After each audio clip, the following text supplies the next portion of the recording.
So here's the equation we're given. dx dz is equal to 3x minus 2y. And dz dx, sorry, I have to make sure I read the right thing. And dy dz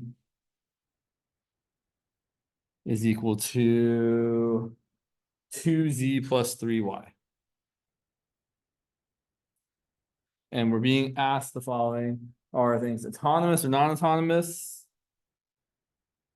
Autonomous or non-autonomous? And then we're also being asked if they are linear or non-linear.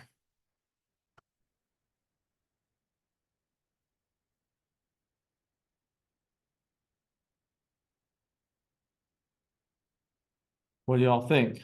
Autonomous or not? What is it? So actually, I should back up. What does it mean to be autonomous? Right, independent of time.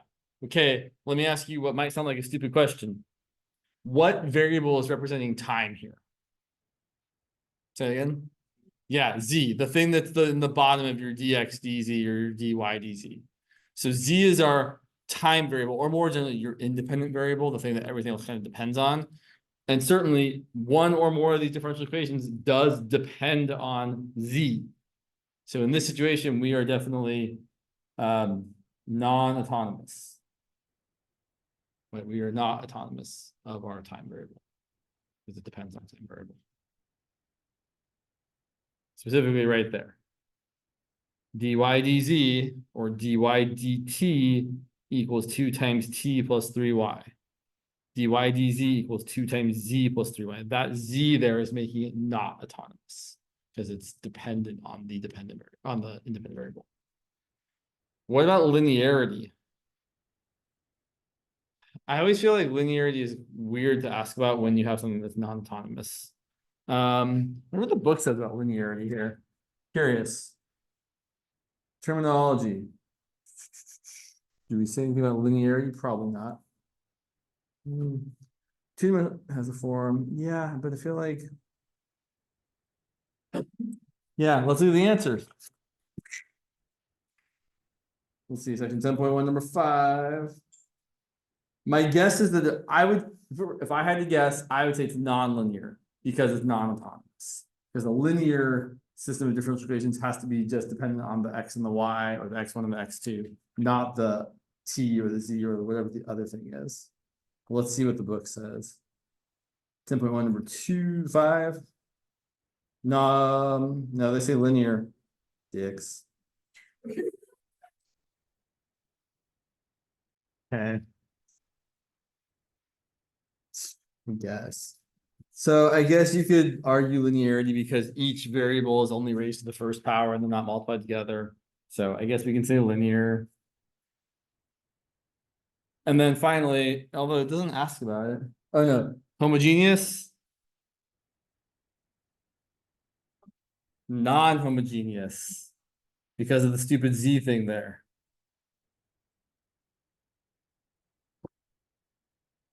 I don't love this question. So yeah, because to be homogeneous, what I think of is, let me make sure I read this definition carefully here. I know what I'm thinking of, but I wonder what they're saying here. Yeah.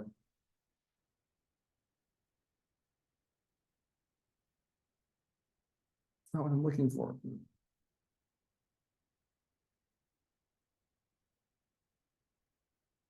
Right, okay. So, yeah. Basically because, so if I was rewriting this in a matrix, here's how I'd write it as a matrix. I'd write this as dx dz dy dz is equal to some matrix times my xy. So it's going to be, check this out for a second. It's going to be 3 times x minus 2 times y. And then it's going to be 0 times x plus 3 times y. Plus the leftovers. The leftovers are, I don't have any leftovers for the first equation, but I do have some leftovers from the second equation, the 2z specifically.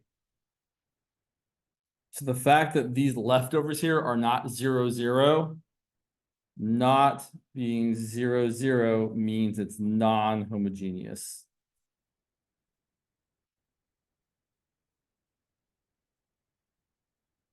Yeah.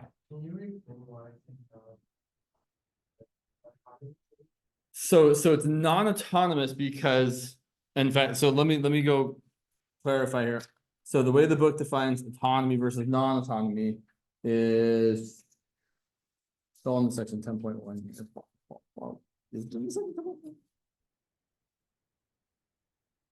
I guess not. Why wouldn't they put this all in the same section? It's very annoying. But basically, the reason it is not autonomous is for a differential equation to be autonomous. Let me just write some new ones here. Let me give you 3 examples that are not systems. So here's what I'll point out. This equation, dy dx equal to 3x squared, is pure time or pure independent variable. You should always, whenever we say time is just a fill-in for whatever your independent variable is. So since this differential equation only depends on x, the independent variable, right? Because dy dx means we're thinking as y as a function of x, then this is pure time, which I know is not one of the possible answers in the previous questions, but I'm just pointing it out. That's what this is. So you can write dy dx equals 3x squared. You can write dy dt equals 3t squared. Dx dt equals t cubed. Anything where the bottom variable is the only variable showing up over here is pure time. And then in an opposite sort of way, if I wrote dy dx equal to cosine of y, that's autonomous. It is independent of time. We don't care what time is doing here. The derivative only depends on what the value of the function was, not the value of the independent variable. So this would be autonomous. I should also point out that technically this pure time one does qualify as non-autonomous, right? Because you're either autonomous or you're not.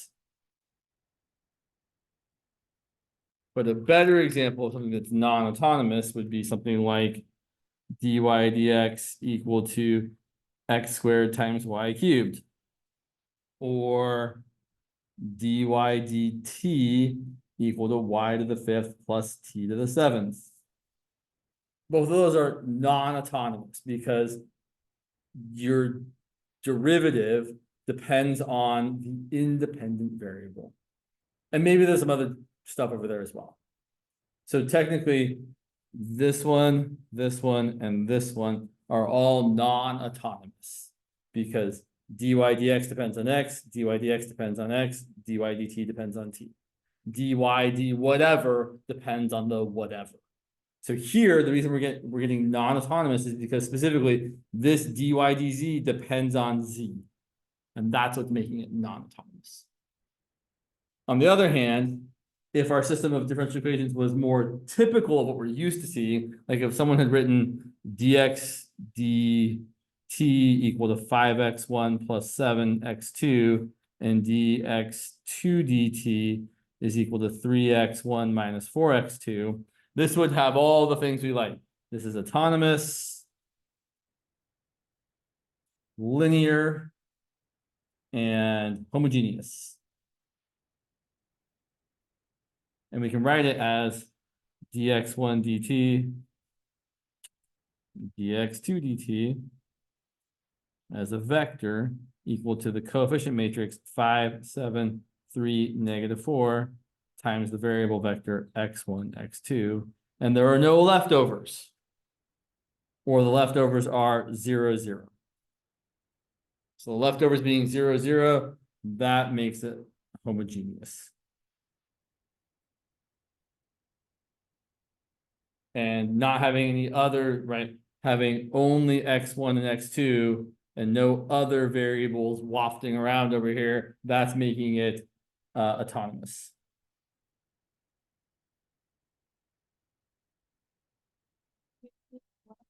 What's making it linear? So what's making it linear is that we don't have any variables it's easier to see here. We don't have any variables x1, x2, or t that are raised to a power higher than 1, or I should say raised to a power that is not 1, and we also don't have any of them multiplied by each other. So for example, if you had an x1 times x2, that would make it nonlinear. Basically, every variable only occurs as a constant times that variable, plus a constant times that variable. You could throw in, apparently, a plus 5t here if you wanted to. It would make it non-autonomous and non-homogeneous, but it would still be linear. In fact, let me write that down. Versus if I had this one, dx1 dt equal to 5x1 plus 7x2 plus 3t, and dx2 dt equal to 3x1 minus 4x2. Now this whole system is non-autonomous, I can spell, non-homogeneous, because the leftovers would be 3t, but it's still linear. Because every variable is raised to the first power, and they'll have nice constant coefficients. Cool. All right. Any other questions about this jazz before we talk about the other questions?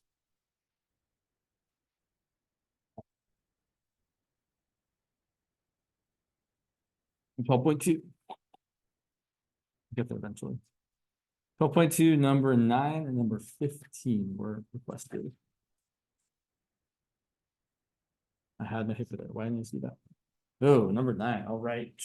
So let's not do that. Here's what number 9 says. I guess I could label things here. I could be smart about this.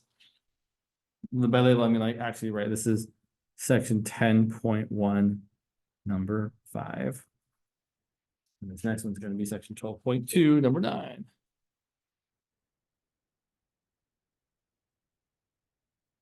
So here's the 12.2, number 9. And there's like 5 parts here. 4 students share a house. Okay, nothing atypical there. And then each may become infected with the flu or not. Each may, not during the month of May, but each can become infected with the flu. I really don't feel like you need to say the or not part there. I think it's kind of implied. You would say someone may become infected or not, obviously. So how many elements are in the sample space? Oof, okay, so before we start listing things out, let's think about how many things are going to be in the sample space. Or before they say, oh, yeah, well, actually, no, that's part A is how many. How many elements are in the sample space?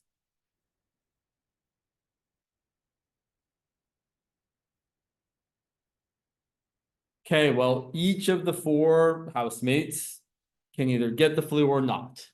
So each of the 4 housemates has how many possibilities for their state of being? Not what the probability of anything is. I'm just saying how many different choices do they have for flu status? 2, you get the flu or you don't. And each of those housemates has that possibility. So there's 2 choices for the first person, 2 choices for the second, 2 choices for the third, 2 choices for the fourth. How many possibilities does that amount to all overall? 16. 2 times 2 times 2 times 2.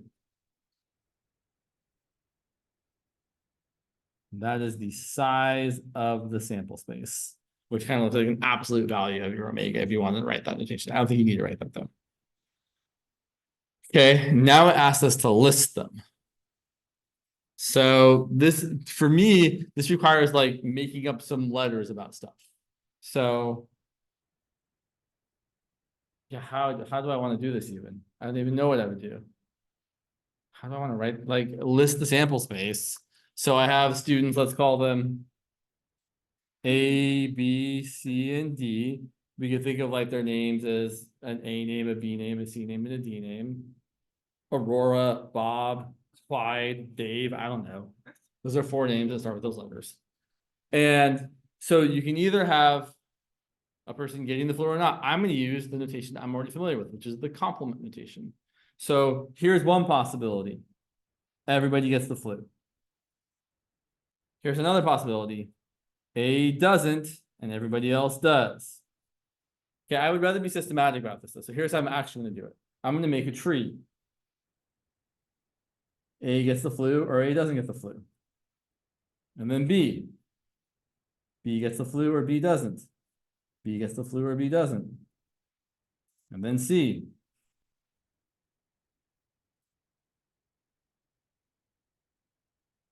If your list of things is small enough, I would say 4 is probably the upper limit of where each thing has 2 possibilities. Instead of trying to write out all the possibilities the long way, you can make a tree like this. And then you can literally follow every path.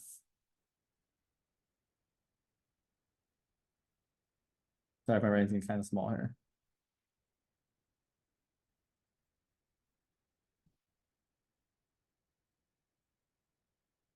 So I could have A, B, C, D, or A, B, C, D complement. So let's write this out this way. I don't know if this is a great problem to spend our time writing, but we can. Or you can have A, B, well, so I've dealt with everything down this path, and I'm gonna go A, B, C complement D. Or A, B, C complement D complement. I'm done with this one, I'm done with this one. Now I'm gonna go this way. A, B complement, C, D, A, B complement, C, D complement. Done with that. Then I'm gonna do A, B complement, C complement D, A, B complement, C complement, D complement. I kind of feel like we maybe don't need to do the rest now. Fine, I can do the last 8. And then, so then basically then we're going to do the same thing, except we're going to do each one of these with an A complement first instead of an A first. So same 8 things, except start with A complement.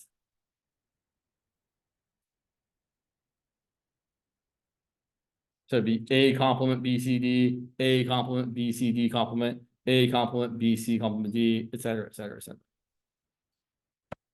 I feel like writing them out is not a great use of your time. Okay. List the elements in the event at least 3 students contract the flu. Okay, so you know what we didn't do? We didn't write down what was what. Is getting the flu the event or the not event? Sure. So then A means A got the flu. A complement means A didn't get the flu. So we want to list all the ones where how many people got the flu? List all the elements in the event at least 3 students got contract the flu. So we need all the ones that have only 1 complement or no complements. That's easy enough. So at least 3 students get the flu.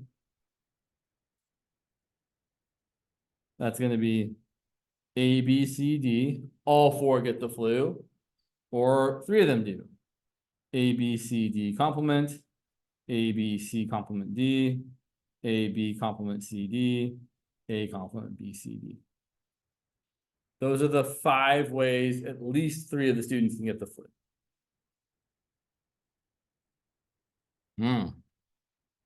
This next one's more just words. List the elements in the event. No more than 1 student gets the flu. Okay. So how many people do I want to have get the flu in this situation? 1 or 0, but not 2, because 2 is more than 1. We said no more than 1. So we're really trying to find the number of ways. So we're trying to list 0 flus or 1 flu. It's literally the opposite of what we just wrote. So if you take everything we just wrote and change every complement to a not complement and vice versa, we're going to get the same thing, or the right thing. It's going to be A complement, B complement, C complement, D complement. That's no flu. Everyone escaped the flu. And then we're going to have A not plus, A complement, B complement, C complement, D, A complement, B complement, C, D complement, A complement, B, C complement, D complement, or A, B complement, C complement, D complement. But really, I just looked up here and changed everything to the other thing. If it was a regular thing here, it's a complement here. If it was a complement here, it's a regular thing here. List the elements in the event all 4 students contract the flu. There's only one element. It's A, B, C, D. All 4 got it. To me, I think the hardest part of this problem is deciding how to write what means what. So like at the beginning of this problem, I probably should have done something like write out. Sorry, here, one second. I probably should have written out something like A equals Aurora got the flu. And A complement equals she didn't get it. And then you don't have to write the rest because it's obvious what we mean from the rest. B would mean that Bob got the flu. B complement would mean that Bob didn't get the flu. C would mean that Clyde got the flu. C complement means Clyde didn't get the flu, et cetera, et cetera, et cetera. But you kind of have to, if you're given a situation like this and they're not telling you what all the things are, you have to make it up. You have to be like, okay, I'm going to call the things this, and then that's what this means. I don't imagine that's something you'll encounter on your final exam, but just to be aware of. And the other question from this section that was asked about was number 15. Okay, cool. 15. Oh yeah, 15 actually brings up something we hadn't really talked about. Good. 12.2, number 15. We're given that A is equal to the set containing the numbers 2, 4, 5, 6, and 8. B is equal to the set containing 1, 2, and 5. And the whole sample space is the set containing the numbers 1 through 9.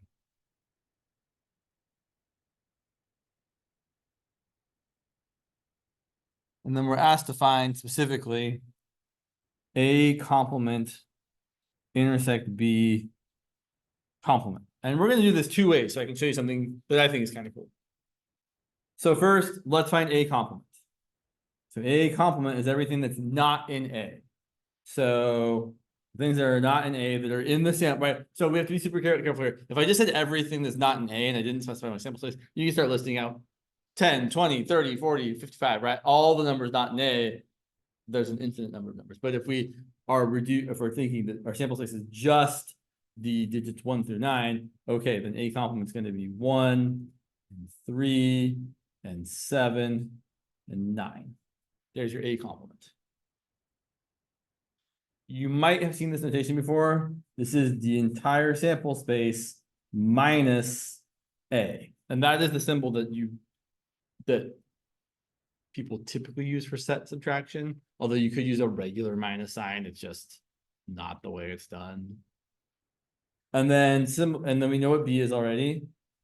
B is equal to the set containing 1, 2, and 5. The intersection of these two things is their overlap.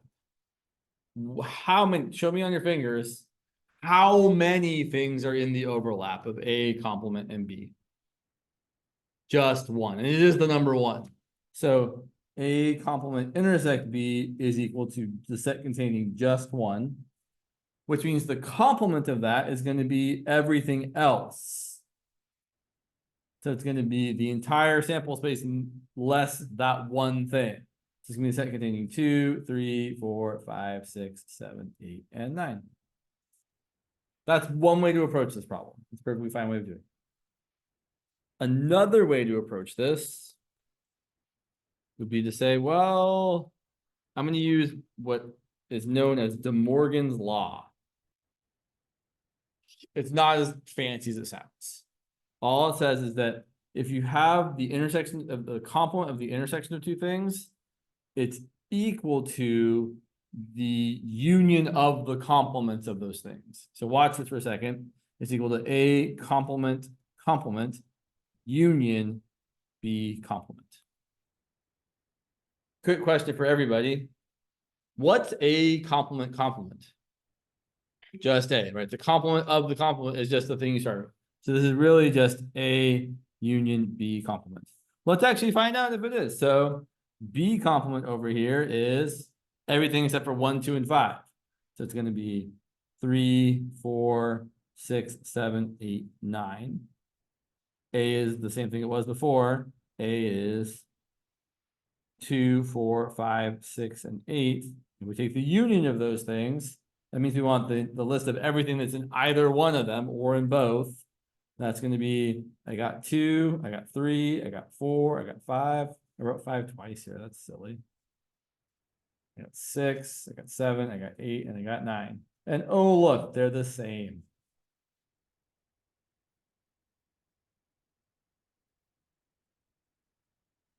When I think about De Morgan's law, I would think about just that when you distribute the complement across a union or an intersection, it changes it. So when I think about De Morgan's law, here's how I write it.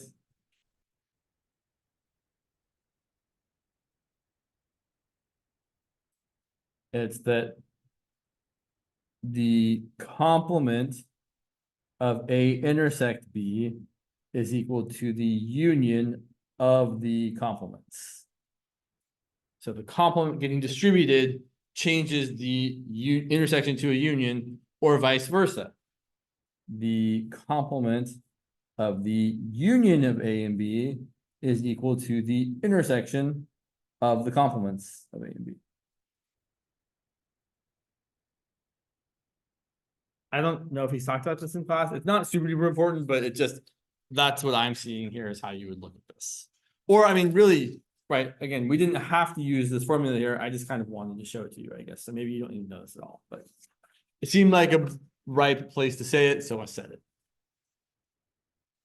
Yes. So for the AC intersection B, why is there only one on the top? Right, why is there only one instead of one in the front? So you mean right here? Yeah, right. So, The A complement intersect B? yes. So the only number that's in both of these is 1. 3 is only here, not there. 7 is only here, not there. 9 is only here, not there. Similarly, 2 is here and not there. 5 is here and not there. So when you're finding the intersection, you're finding the overlap. So if I was going to write, let me draw a little Venn diagram here. So let's draw A and B.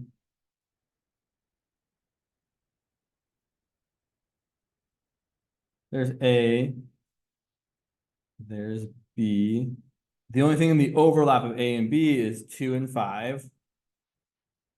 And then over here in A, we also have 4, 6, and 8. Over here in B, we have 1. And then outside of A and B are the numbers 3 and 7. So when I want to find the overlap of A, the overlap of A complement and B, I'm looking for everything that's outside of A. So, Chad, like something. You need like a coin to be perfect. Do I have a coin? I have a coin. No. Oh yeah, yeah. You need everything outside of A. I want to cover all those up. Sorry. Right. So we don't want any of this. We want everything outside of A, but still in B. What do you see? Just 1. So when you want an intersection, it has to be the things that are common to both of the sets. On the other hand, and maybe this is where the confusion happens, if I said, what's A complement union B, then that would be everything that is either in A complement or in B. So that would be all the things. 1, 2, 3, 5, 7, and 9. I'm taking everything that's in A complement and everything that's in B and smashing them all together in one larger set. Another way to think about this is that when you take the union of two things, it almost always gets bigger, or at least not smaller. When you take the intersection of two things, it almost always gets smaller, or at least not bigger.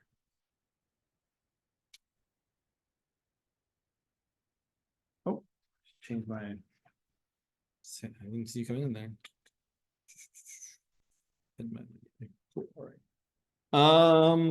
So what time is it? It is 1:42. Wow, let's by. Okay.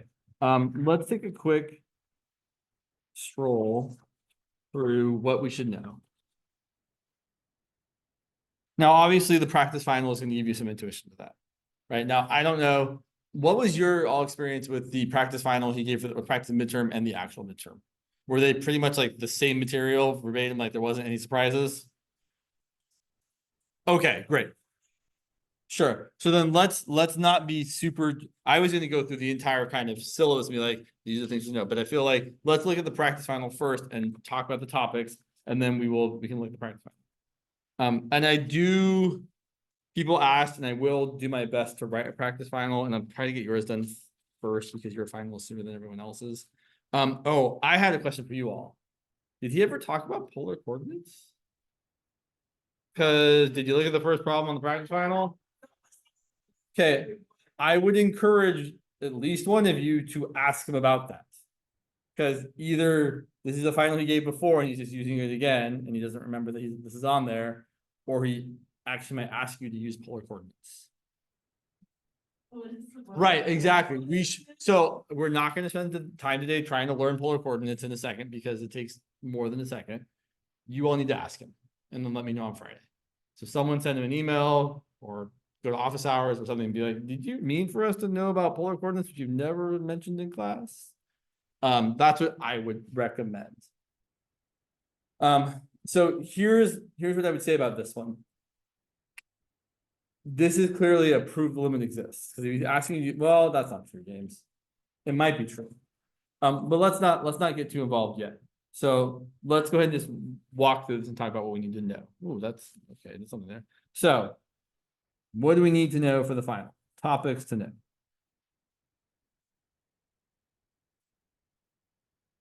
First topic looks like multivariable limits.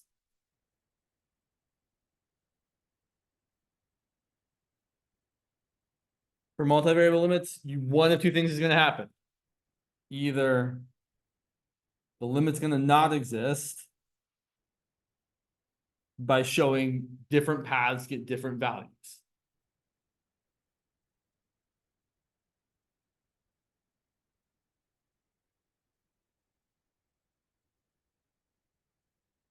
Or potentially the limit exists. And at least as far as we're concerned, that usually boils down to some sort of a squeeze theorem kind of argument, which we did talk about at the beginning of the course. Typically some sort of squeeze theorem. Which we might try to do for this problem over here if it's what I think it is. That looks weird though. I don't know about that. Okay. Let's look at the second page. Oh yeah, this problem. So I know someone had asked me about someone asked me in the reflection about like the Lagrangian. We did Lagrange multipliers? Yes. Yeah. I didn't see any on this exam though. It was like, oh, you guys should know Lagrange, and I was just like, Well, if it's not obvious. he actually said those words. Yeah. All right, then right. So let's say Lagrange then, because if your teachers are saying you should know it, it probably means they're gonna put a question on there. Like I would never, if I had already written a test and I knew there wasn't Lagrange in there, I wouldn't specifically go out of my way to say you should know Lagrange. It seems like they're trying to tell you something. Okay, and problem 2 here is just showing a function like f of x comma y comma z or whatever satisfies a differential equation. Which always looks harder than it actually is. It's really not as bad as it looks. This one's gonna be, no, not that bad. Okay. All right. Question 3. Oh yeah, question 3. Specifically, question 3 is about using the implicit differentiation theorem. Which also is not that bad if we remember it. So here's the idea for the implicit differentiation theorem. You have some function of x, y, z, whatever variables you like, equal to 0. So you're going to start with f of x, comma y, comma z equal to 0. And you're asked to find some derivative implicitly. So they might say like find dy dx or dx dz or some derivative of one variable with respect to another. Instead of doing the whole long implicit differentiation bonanza, instead the theorem says you get to do this. You have to have this function equal to 0, or a constant might work, but just make it 0. And then once you've got this function identified here of your many, many variables, this is always going to equal the negative of the partial of f with respect to x over the partial of f with respect to y. Or whatever these are here, you flip them. So since it's dy dx here, it's negative fx over fy here. If it's dx dz here, it's going to be negative. You should write what it's going to be right now. F something over F something. You're like, F the whole test. Not really. You have to take the test. Just seemed to. I caught up in the moment. Okay, F1 on top. F1 on the bottom. Right. It's always flipped. That's the theorem. I mean, the theorem is more than that, but like that's the result of the theorem. It's always going to look like that. No ifs, ands, or buts. Okay. Oh, yeah. And then you've got the following. So section 4. An initial value problem. And that's going to be the whole thing, right? Initial value problem, meaning find the eigenvalues, eigenvector, find all the stuff.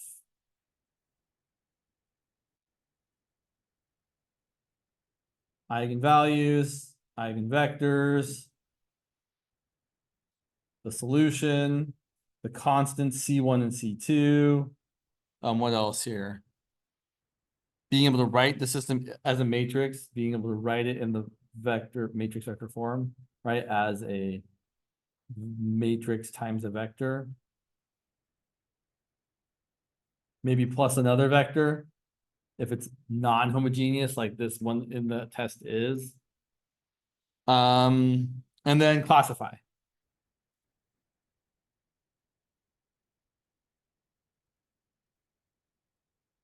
So if it's a linear one, you should be able to fully classify it, meaning you can say if it's a node, a saddle, or a spiral, and whether it's stable or unstable. For non-linear, you can't say saddle or node or whatever, although you might still think of it that way. You're just going to say stable or unstable. Yeah. Do I want to say that? Well, the point I just want to point out, and we might come back to this one because I feel like this is the most interesting one. This is can you all see that all right? This is a non-homogeneous linear system of differential equations. You could totally write this, and you actually do need to be able to write this because that's part B of this problem. We need to be able to write this as -8, 5, -7, 4 times the variable vector x1, x2 plus the leftovers, which are 2, 1. Okay. Yeah, I think we'll try to do that problem. We should have enough time to do that problem. I think maybe. Let's see. Let's see through this. So after that, then there's also a nonlinear one. The initial value problem, which is going to be linear, maybe non-homogeneous. And then we have a non-linear system to solve. And that's going to involve finding the Jacobian, finding the null clines, which I don't know about that. Null clines, I guess. Null clines and equilibria. And then we're going to classify, or I should say, that's not the right word, determine stability.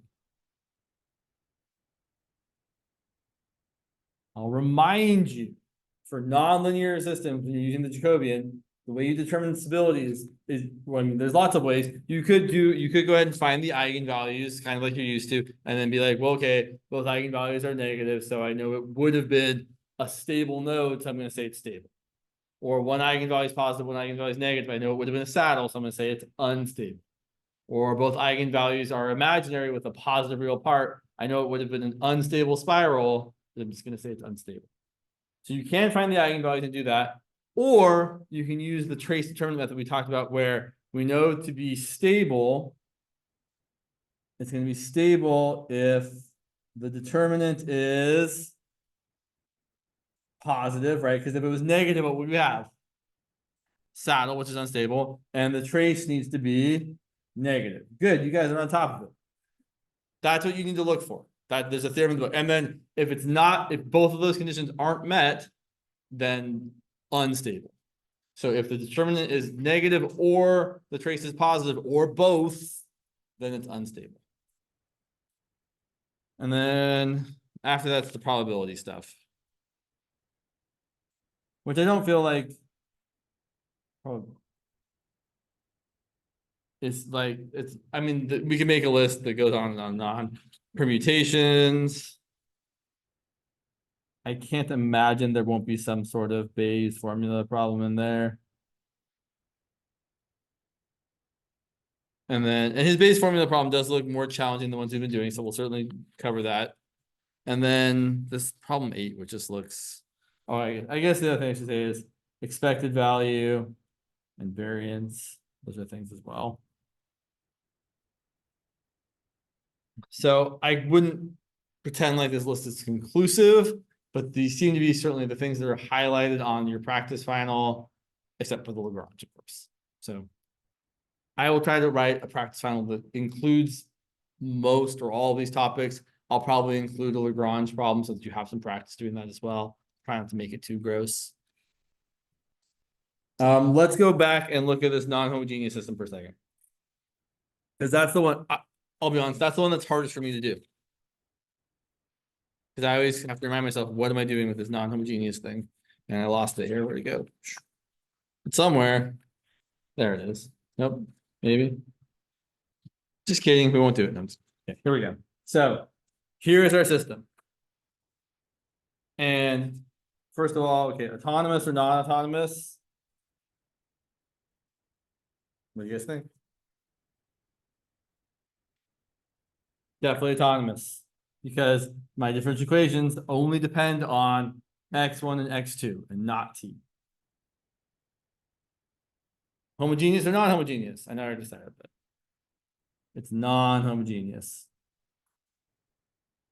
because of this extra bit right there that's not 0, 0. Okay. So write the system in matrix vector form. We did that already. Find the equilibrium. So we find the equilibrium by setting each equation equal to 0 and solving for x1 and x2. Do I remember how to do this? I don't know. Do I? Maybe. I feel like it's supposed to be easier than I think it is, but I don't actually know. So let's actually do it. So, yeah. There's a couple ways you could do this. How do I want to do it? I don't know. Sorry, I'm really feeling wishy-washy here about how I want to do this. I guess I would probably take the matrix equation since I already have it. And instead of setting it equal to 0, I'd set -8, 5, -7, 4 times x1, x2 equal to -2, 1. Or if you prefer the vector, -2, -1. That seem okay? The reason I'm doing it that way is because, like, if these numbers were nicer here, like if this was like a 1 and a 2 or something that canceled easily, I'd probably like solve for x1 and plug it into the other equation. But here, since it's kind of gross fractionally, I'm going to do this and then I'm going to find the inverse of this matrix, right? Which we're comfortable with. I know it might have been a while since you found the inverse of a 2 by 2. It's not too bad. So if this is my matrix A inverse is going to be 1 over the determinant of A, which is -32 minus -35. And then you interchange the diagonals and you change the sign of the off diagonals. Negative 32 plus 35 is is gonna be 3, so I'm gonna get 1/3 times the matrix for negative 5, 7, negative 8.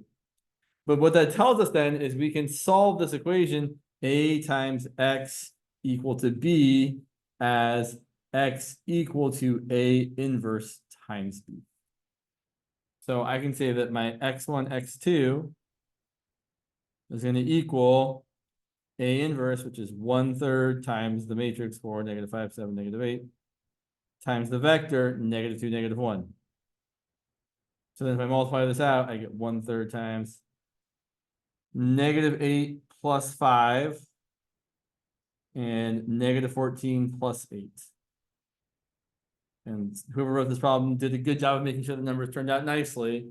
I'm going to get 1/3 times 3. Sorry, 1/3 times negative 3. And 1/3 times negative 6. So the equilibrium here is x1 equal to negative 1 and x2 equal to negative 2. And if you're not sure about that, you can plug it back into the original equations and check. So go back and plug in, if x1 is negative 1 and x2 is negative 2, then I'm getting 8 minus 10 is negative 2 plus 2 is 0. Check. And here, 7 minus 8 is negative 1 plus 1 is 0. Check. So we're good to go there. So these are our equal, this is not these. This is our equilibrium, singular. There is one, and it is negative 1, negative 2. Okay. That's always the hardest part for me, to be honest. Oh, no, that's not the hardest part. Sorry. How much time we got? Not a lot. I really just wanted to get to the solution. So here's the nice thing that I always forget about, that I tend to have a hard time remembering about the non-homogeneous systems equation. You just ignore the extra bit. So I was going to solve this, I would completely focus on just my matrix A.